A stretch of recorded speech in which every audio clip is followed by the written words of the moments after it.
Hello, everyone. Welcome. I'm Elizabeth Lesser, and I'm here tonight to launch my new book, Cassandra Speaks.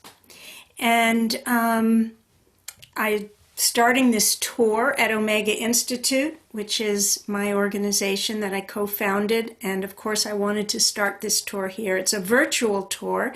Normally, when you write a book, you get on an airplane, you travel from city to city, you go to bookstores, you sit in folding chairs and meet the people. But of course, this is COVID times, so I'm on a virtual book tour. So I just sit in the same room and talk to people from all over the place.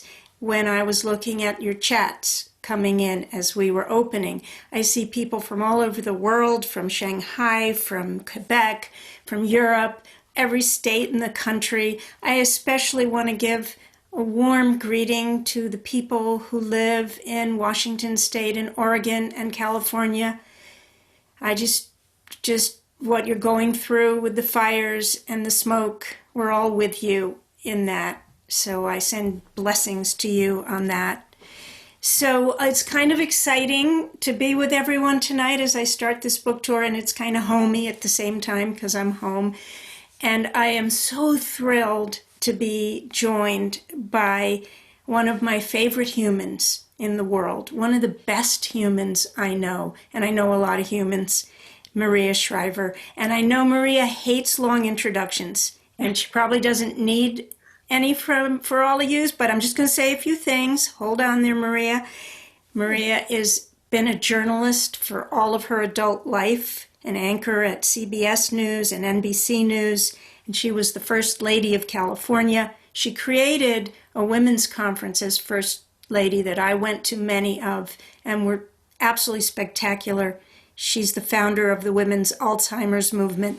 And something she's doing right now, which I suggest all of you join, is something called the Sunday Paper. And I swear, every Sunday I wait for it. It's like an online community and magazine, and it fills me with inspiration and strength for the week, especially in these days. So, without further ado, I am going to hand the leadership of this gig over to my friend Maria. Oh, well, thank you, Elizabeth. Thank you so much for that really beautiful introduction. And I want to also second the welcome to so many people. I was watching everybody say, hi, I'm coming here, I'm coming from, there was even one from Hyannisport there. People have all said, I'm so happy to be here.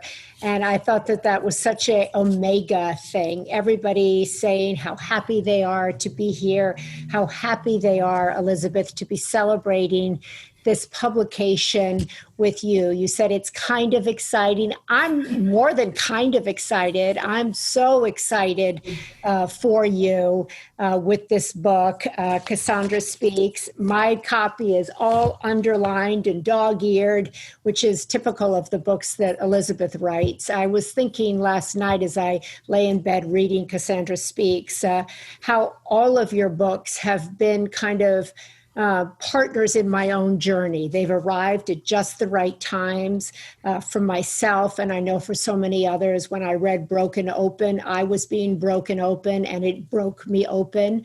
I learned so much from that book and your courage and sharing your life. When you wrote Marrow, I was broken open again. I was moved by your relationship with your sister, your courage. I went all in that story. And once again, listening Cassandra Speaks, I have to say I didn't know who she was, and now she'll probably never leave me.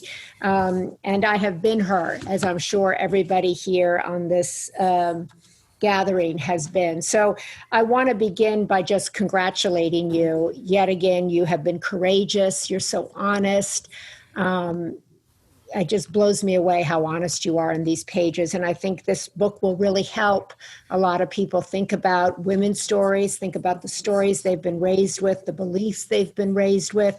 I hope it will make people challenge the stories. As you said, it's really important to challenge the stories, rewrite the endings. And I'm going to have you start by reading a little bit about who Cassandra is so everybody's on the same page with her. But I want to begin because in the book you say every day you have a whole bunch of quotes, and there's a lot of quotes in this book that you have all over the table, and you pick one out, you kind of meditate on it, and it's your intention for the day. And I want to know what the quote was today that you picked out as you begin this tour for this book, which has been a labor of love. You've birthed it, Cassandra.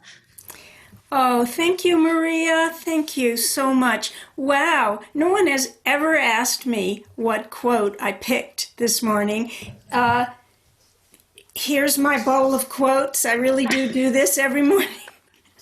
And it's so interesting you asked me. Here's the quote I picked this morning. And I try to live by them throughout the day. And this one is from the Gospel of Thomas, and it's from Jesus. And Jesus says, if you bring forth what is within you, what you bring forth will save you. And if you do not bring forth what is within you, what you do not bring forth will destroy you. Wow. And that's just kind of funny that you asked me, because really the book is about that, right? The book is about bringing out what is within us. And for women, there's been a lot in us for thousands of years that we haven't brought out, because we for all sorts of reasons that we'll talk about that are in the book. So thank you for asking me to do that. Well, I can't believe that that's exactly the right quote for this moment. I was going to just quote Carol Gilligan here, where she said, the hardest times for me were not when people challenged what I said, but when my voice was not heard. And so for those who don't know who Cassandra is, Elizabeth, start by reading the part where you talk in the introduction of the book, where you talk about the professor, the classics professor, who was wearing your sweater, sitting across at a table at Omega, and your conversation with her that gave birth to Cassandra and gave birth to the idea of not being heard and what would happen if you in fact were. Okay, I will. It's about a 6 or 7 minute read, so sit back and relax, everybody. Okay. This is a book about stories. It's about the stories a culture tells and how those stories become the culture. It's about the stories we still blindly cling to and the ones that cling to us. The origin tales, the religious parables, the stories passed down through the centuries about women and men, power and war, sex and love, and the values by which we live. Stories written mostly by men, and yet with lessons and laws for all of humanity. We've outgrown so many of them, and still they endure. This book is about those old stories, and it's about what happens when women are the storytellers too. And so I'll start with a story. It takes place on a summer day at Omega Institute, the education and retreat center I co-founded. At the time of my story, I was the only woman in leadership at Omega. I was also a harried single mother, juggling work and parenting, trying to squeeze the impossible into each day. There's a room in Omega's dining hall where faculty can share a meal and mingle ideas. And on any given day, there's an eclectic mix of innovative thinkers in that room, from medical researchers to indigenous healers, and from NBA basketball players to Nobel Peace Prize winners. On this day, I was surrounded by speakers and teachers having fascinating conversations, but not with me.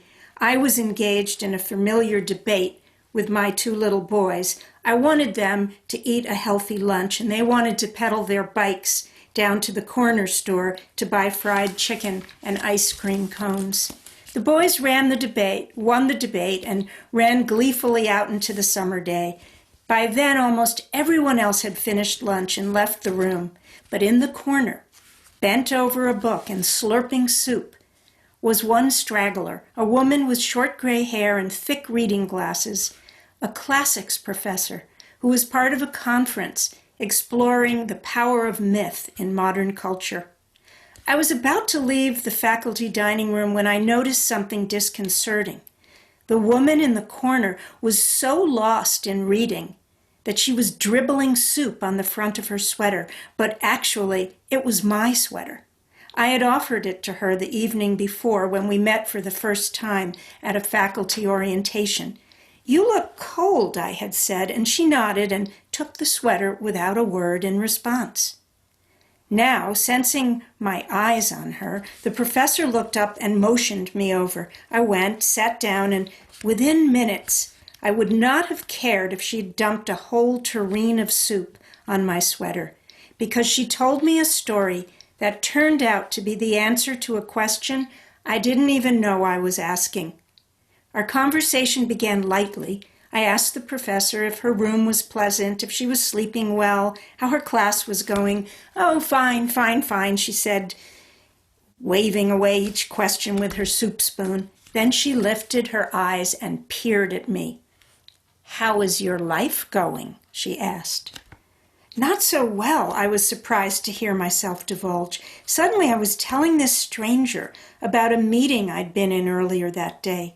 And not just the meeting, but situations I found myself in over and over at work.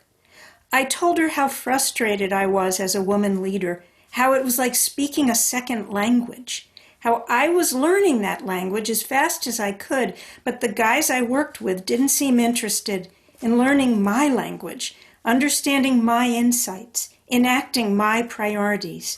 I could see some important changes the organization needed to make. I could see what would happen if we didn't make those changes. Occasionally, something I had unsuccessfully argued for would resurface as someone else's brilliant idea. I spent my days either capitulating or complaining. I didn't like who I was becoming.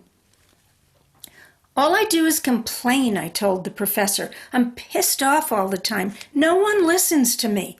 I feel kind of crazy." The professor took another slurp of soup. "I've been thinking a lot about Cassandra," she finally said. "You remember her, right?" "Barely," I admitted. "Well, then I'll remind you. Cassandra was a princess from the city of Troy.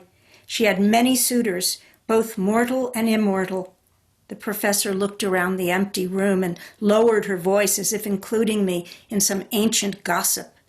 "Zeus, king of the gods, was after Cassandra, and so was his son Apollo. To woo her, Apollo gave her the coveted gift of seeing into the future. But when he tried to seduce her, Cassandra refused his sexual advances. This enraged Apollo. Instead of just taking the gift of prophecy away, he grabbed her, spat in her mouth, and put a curse on her. "You will remain clairvoyant, Cassandra," he said.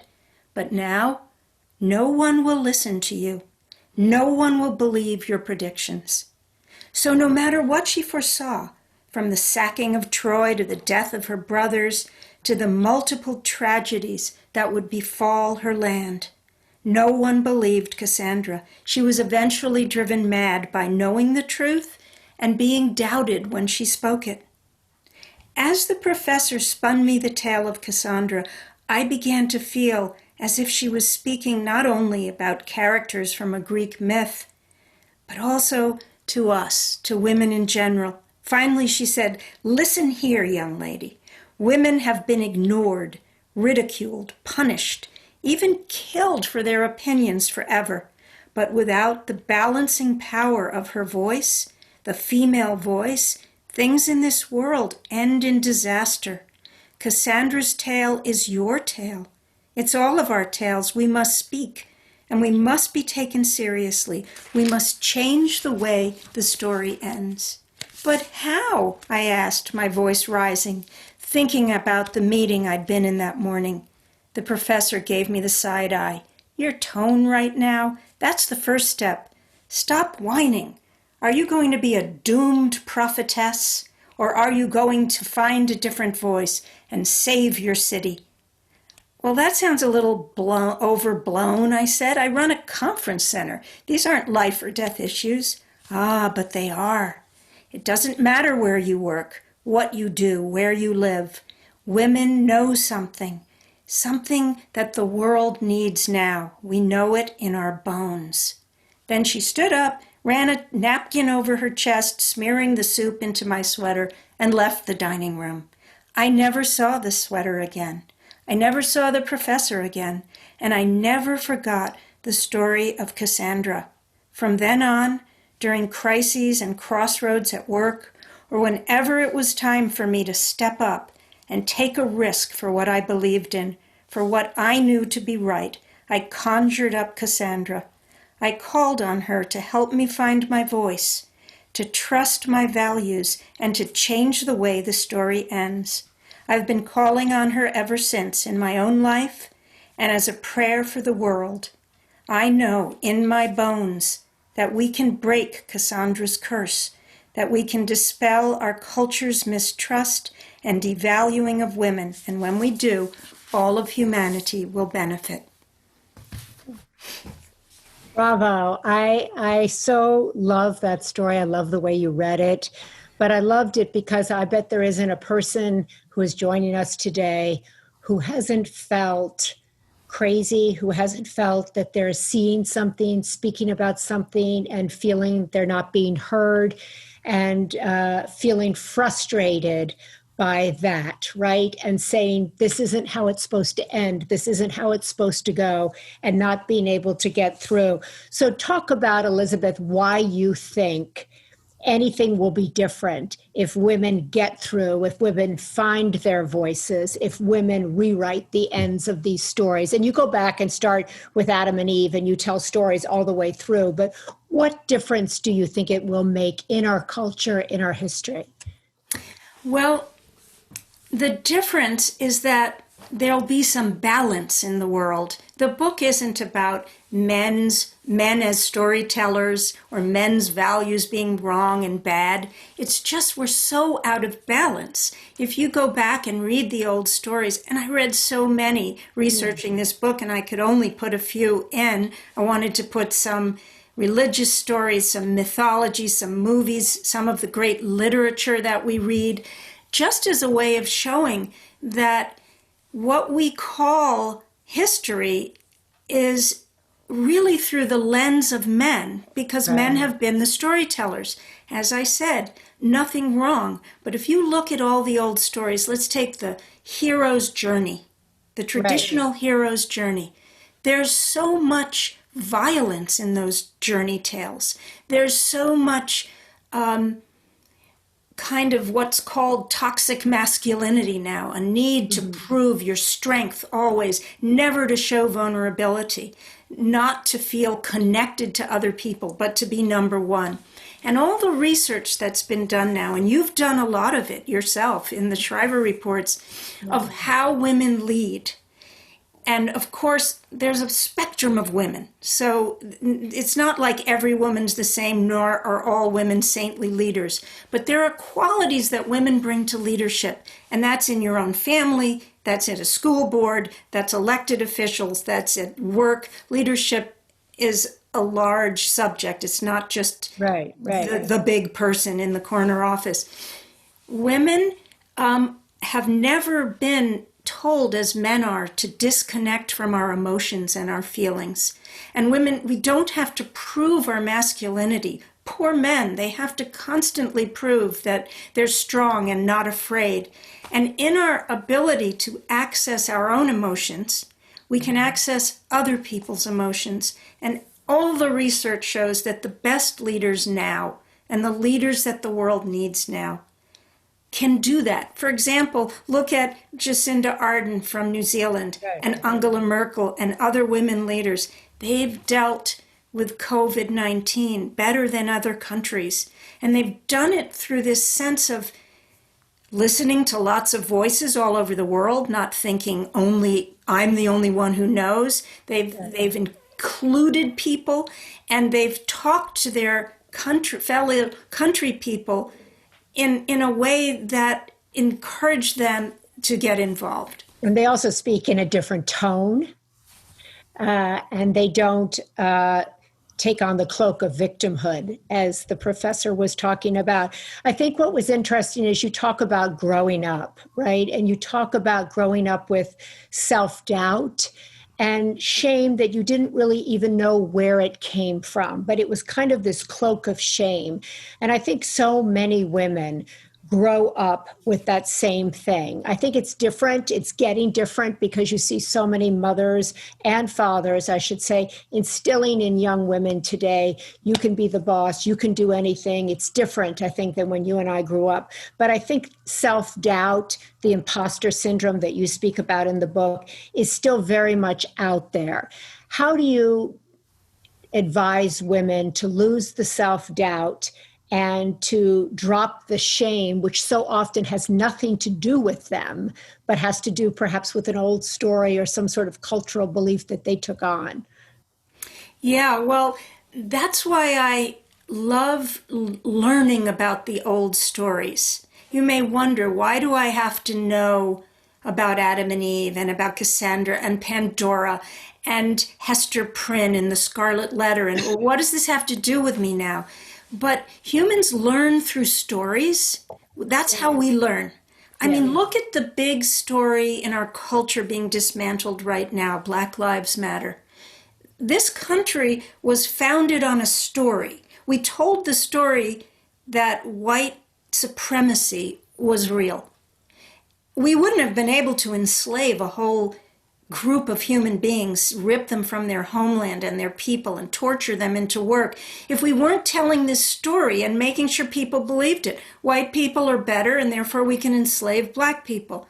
So that's a story we are dismantling now, but we're seeing how hard it is to dismantle a story. It's harder than creating laws. You can create laws, but if the story stays in our DNA, we can't get rid of it. So we got to know the story and own the story. So the story of women and shame, it goes all the way back to Eve. Everything was great in the Garden of Eden. There wasn't anyone there but one guy and God, and they were doing fine. And then God thought, well, Adam needs some help, so I'll make woman. She was born second, yet first to sin. And this story is throughout so many cultures. Mm-hmm. Pandora was the first Greek woman. She opened the box, first to sin. I could name you 10 stories where women came second, but then they got curious and did really bad stuff. And it's been linked with our bodies, with our sexuality. We're ashamed of our bodies. Mm-hmm. We've just have this feeling that we've done something wrong, that we've done something bad. And I know I felt that as a little girl. I felt that as a teenager.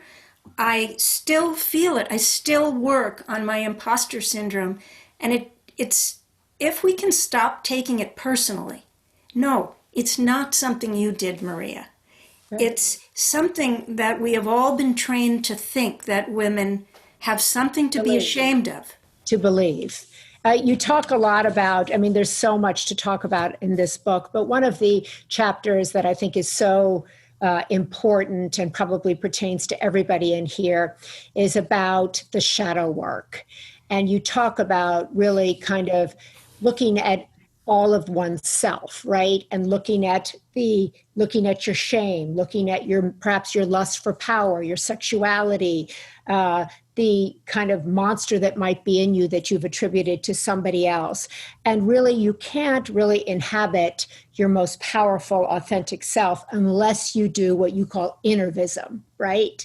And you have said in the book that kind of your inner work has been very often much more difficult, much more powerful than your activist work, and yet they go hand in hand. So can you talk a little bit about how you describe innervism and activism, and how if we actually want to embody a full-scale leadership style, we have to do both?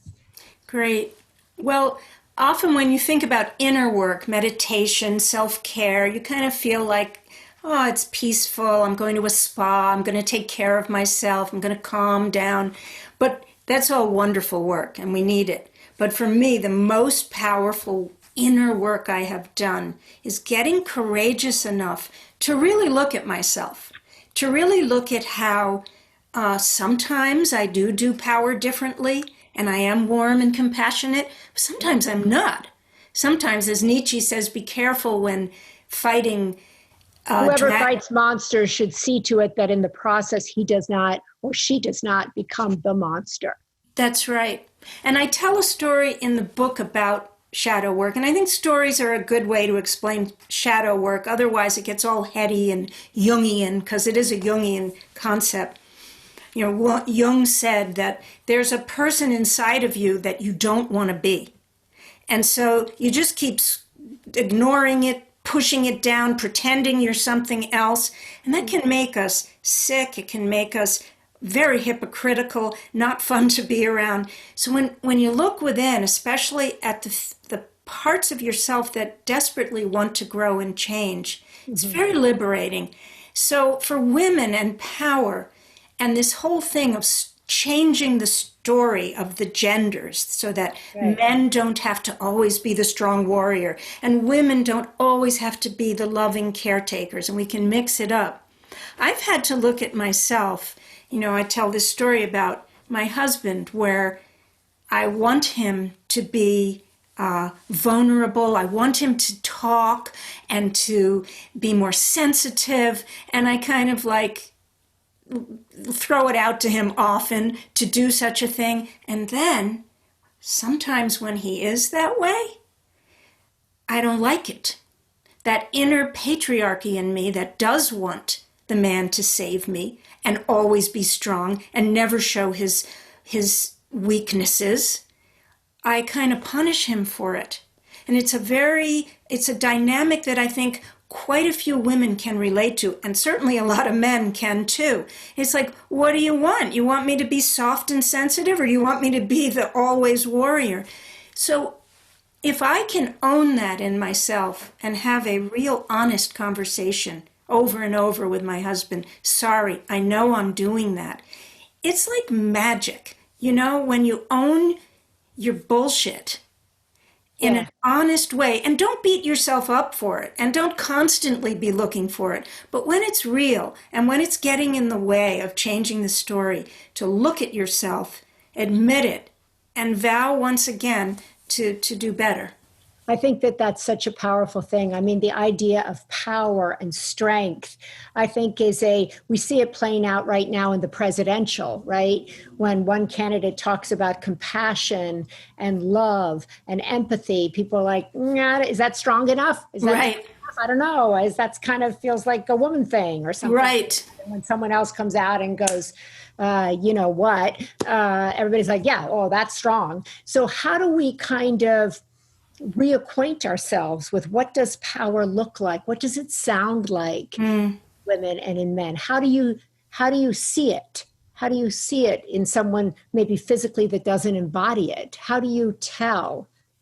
That's if there's anything I want the book to get across, it's that. So thank you for that question, because that's really what I want. That's what I'm trying to say in the book, that it's not that women, we have to get our foot in the door only to act in the old ways. What's the point of that? You know, as we try to become powerful change agents in the world, if all we do is get ourselves into those powerful situations and do things the way they've always been done, that's not what's interesting to me. What's interesting to me is that whether it's nature or nurture or both, it doesn't matter anymore. Women have a softer, kinder way of being leaders at home. Not always, but there's something instinctual in us. The friend. Don't you think women find, like, certainly women who are running for politics, women who are trying to be CEOs or in the C-suite say, like, you know, when I'm soft, people roll over me. When I'm trying to be empathetic and compassionate, people go, I don't know if she's strong enough. And I have found that in my own career, you know, when I'm find myself really gentle and stuff, sometimes people don't hear me. And when I'm not, people hear me. And men are having the same problem. They try, perhaps a little bit, to be a more emotionally intelligent leader. Yeah. And then they are shamed immediately, especially by other men. So what we need to do is not necessarily get more women in to leadership roles. It's that we all have to redefine what it means to be powerful. Yeah. That How do you define it? Well, you know, people talk about power with as opposed to power over. Yeah. And for myself, in my own role and in the women I admire, first of all, there's a willingness to admit you're wrong. So the need to always be right is an old style of power, and it so gets in the way of groupthink, of other people being empowered, listening to other people, being authoritative, but at the same time being inclusive. And look what's going on with some of the strong men presidents in the world right now. If you want to know what I'm not talking about, look at that. Me first, I'm the only one, nobody else knows but me. And then leaders who are inclusive and saying, all of us, this is all of us in this together. That's the new kind of leadership. Also, there's a beautiful chapter in the book called Scars. And you write about, and I think so many people have scars, right? And you talk about kind of letting a scar that you might have be your teacher.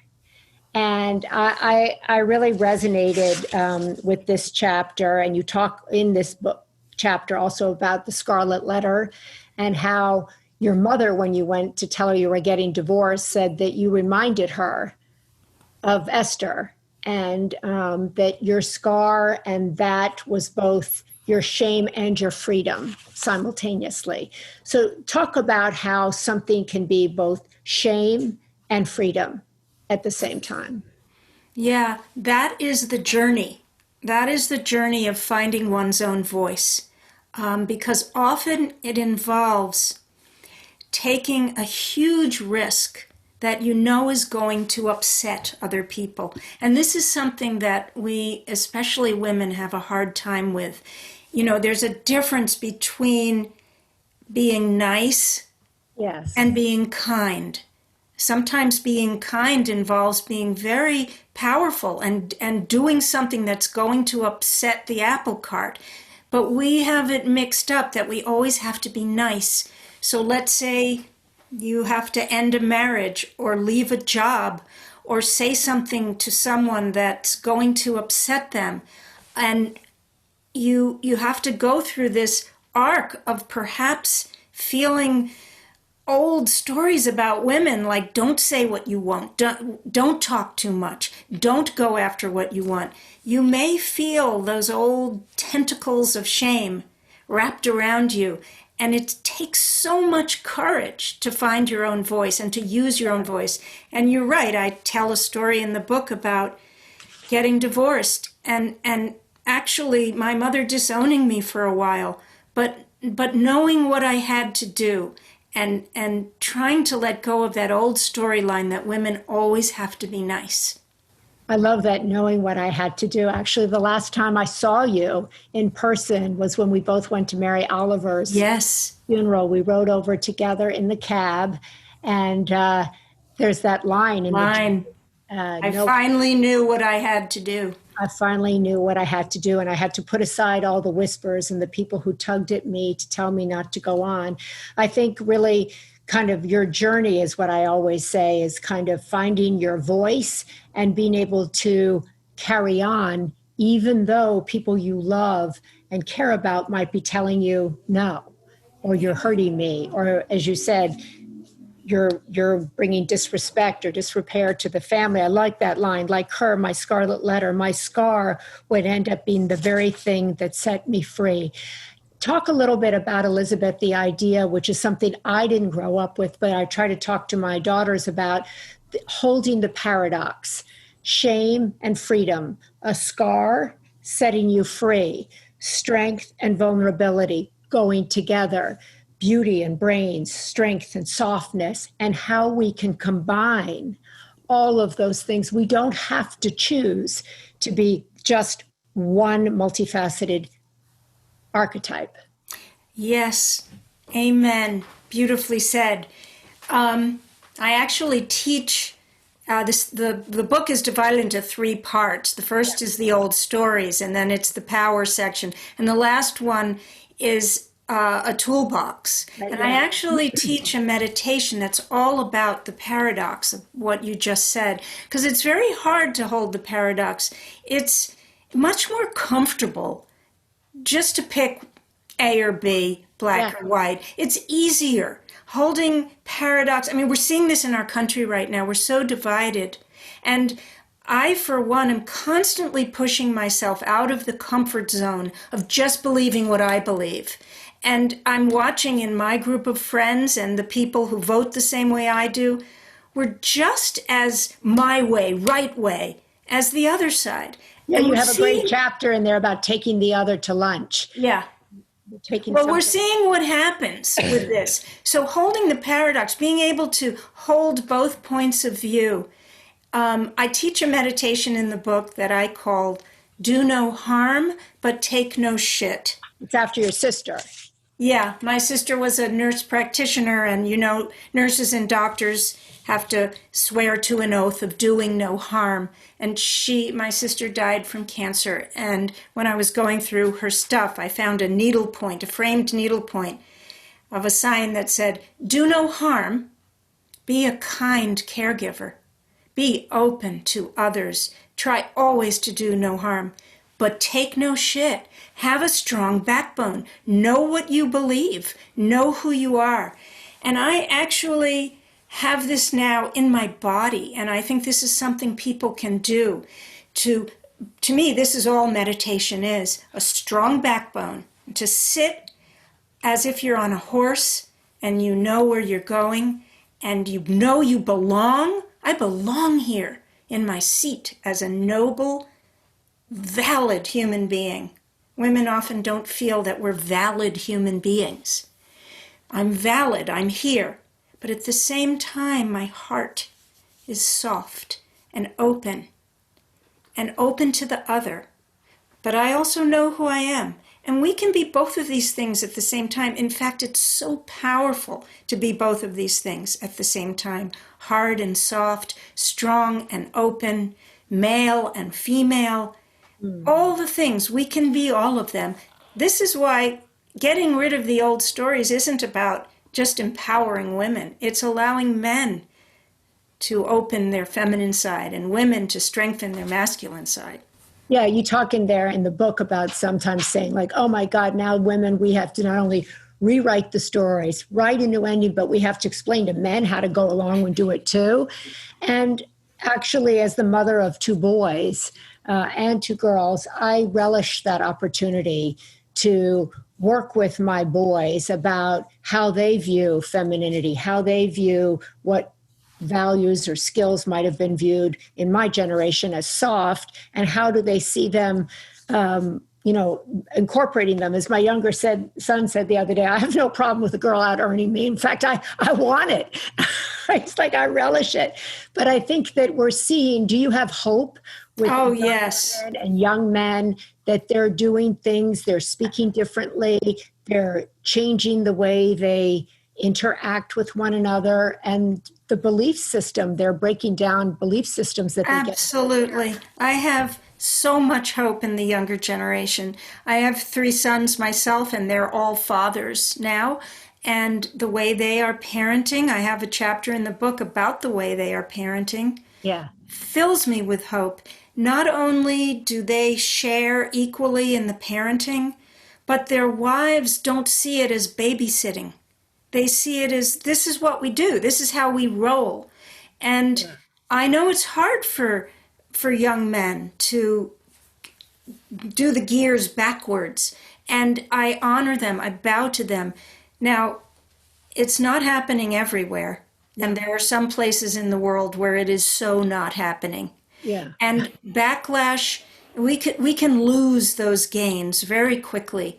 So yes, we have made progress, just like civil rights have made progress, just like environmentalists have made progress, but you can see how quickly these things get taken away. So I bow to the younger generation and I beg them to keep it up. But I also feel it's important not to lose sight of how deeply these old ways of being are still embedded in us. You talked about the kind of concept of belonging.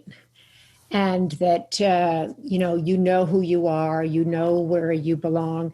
So many people I speak with in our country today feel like they don't know where they belong anymore. They don't know which group they belong to. They don't know which party they belong to. They feel anxious, out of sorts, and fractured themselves about what actually we're all fighting for and what unites us. What should we be seeing? What should we be using our voice for? There are so many things, and yet maybe there's nothing. What advice do you have for people and how to use their voice today? Yeah, good.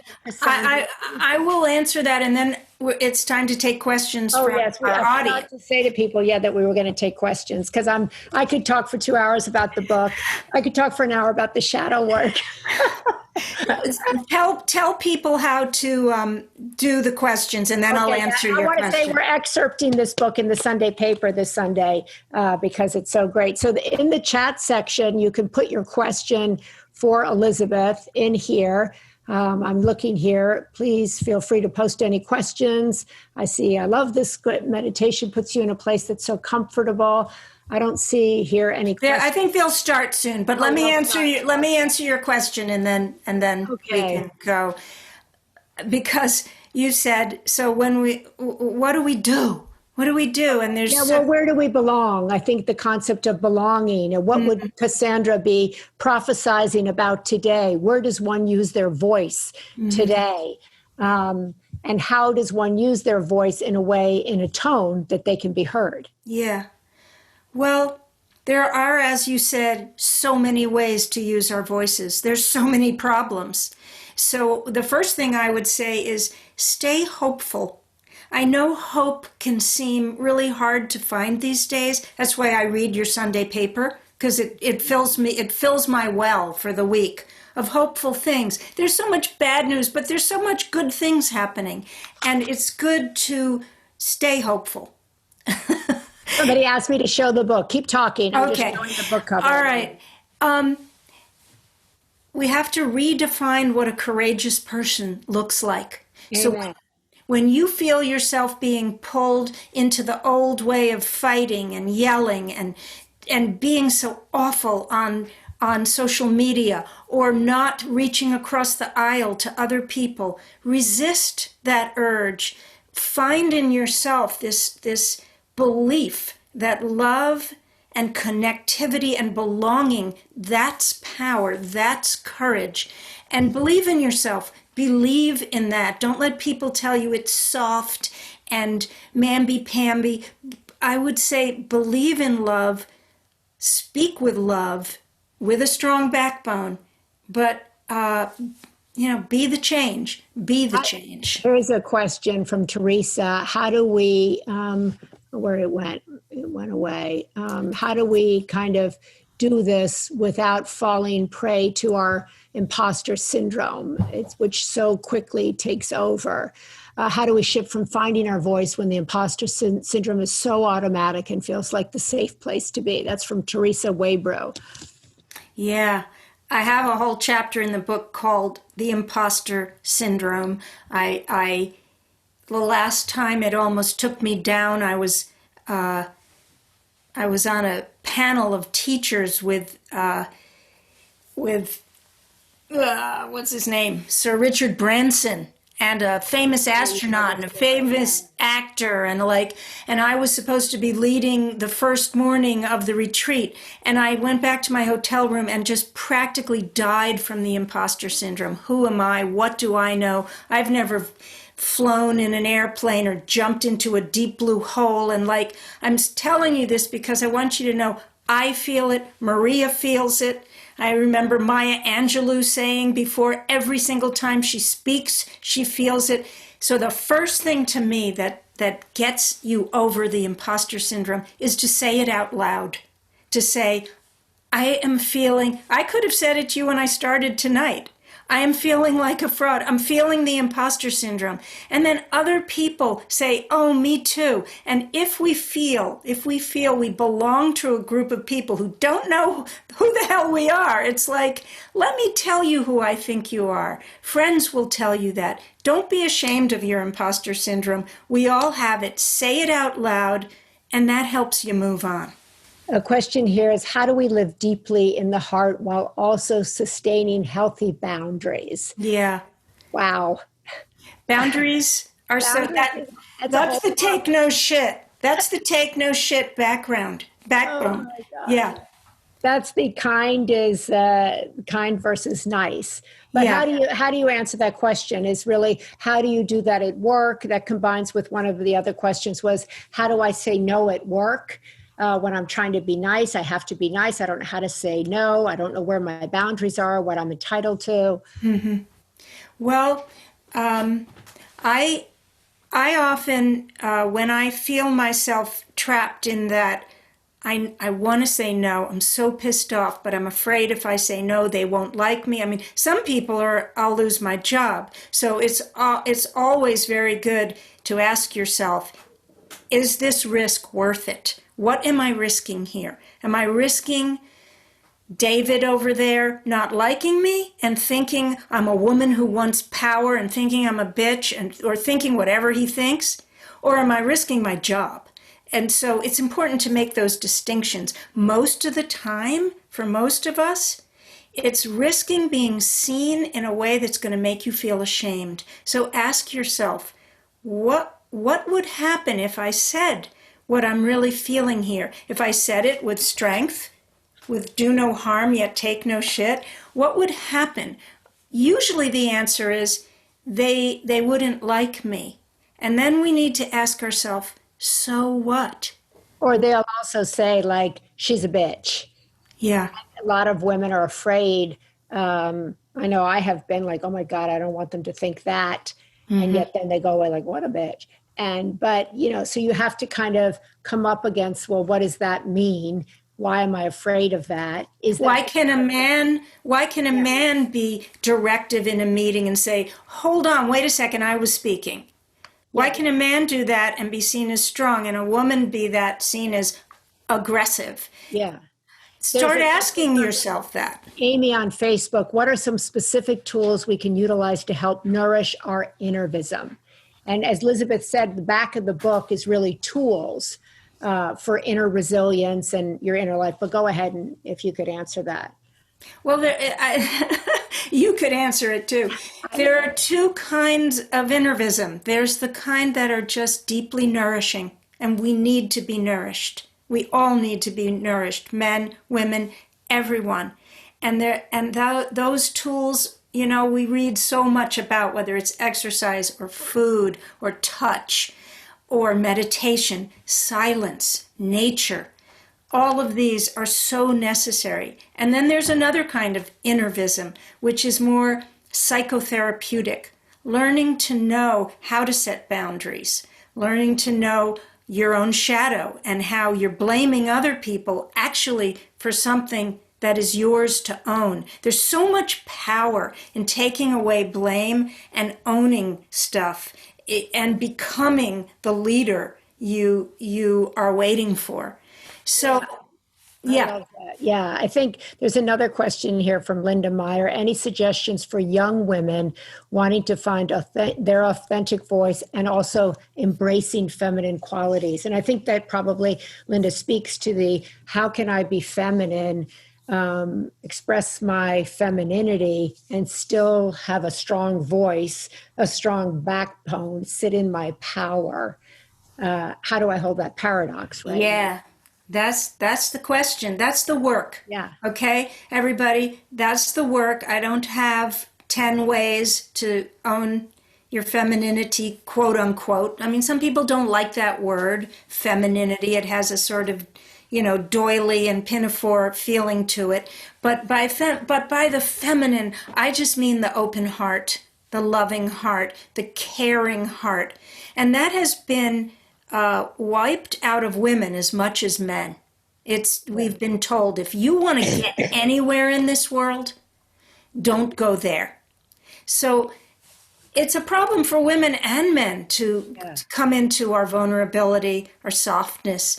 And I have things in the back of the book about that. My other books, even more so, are about not being ashamed anymore to be vulnerable, soft, and loving. That doesn't mean you can't wear pants and get dirty and play sports and swear. You know, that's not what I'm talking about. Men and women both to open to our softer selves. Elizabeth, this is a question I think is really important. It's from Taryn, and she said, how do we deal with invisibility as older women when many young people believe you're too old to be useful, too old to be relevant? Women's relationship with aging is complex and complicated.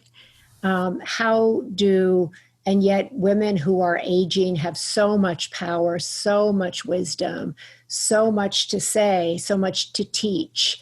How do we empower them and allow them to feel visible so that people go, oh, don't walk by them? No one's going to do that except us.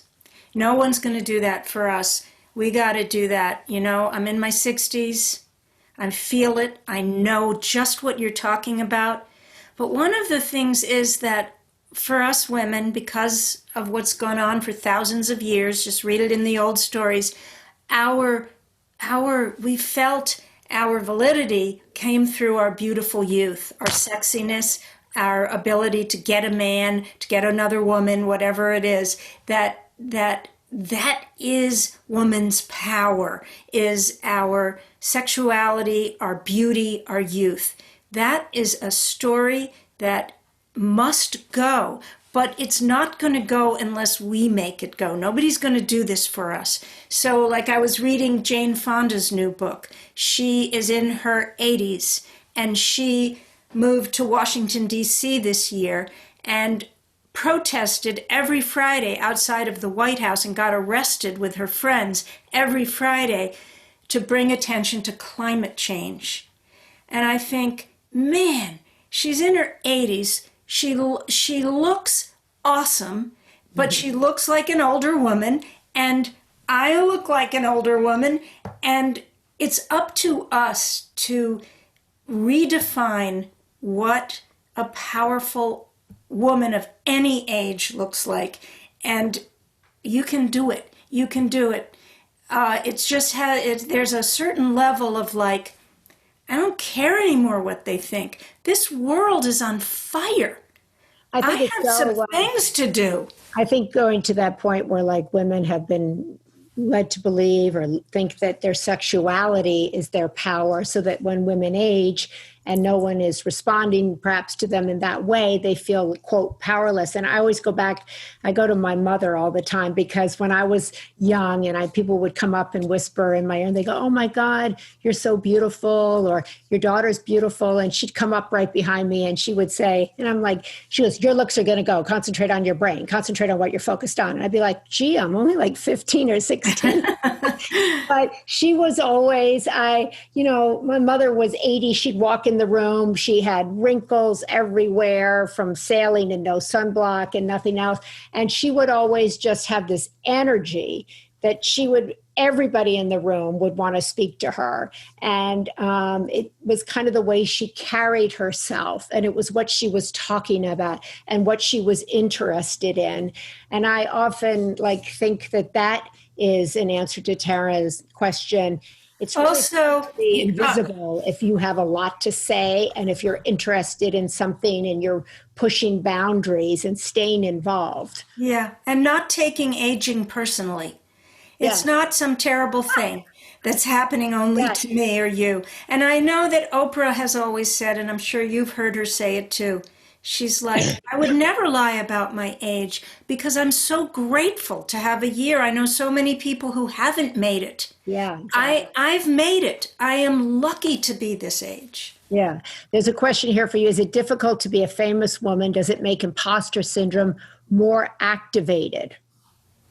Well, maybe you should answer that. The question is for you.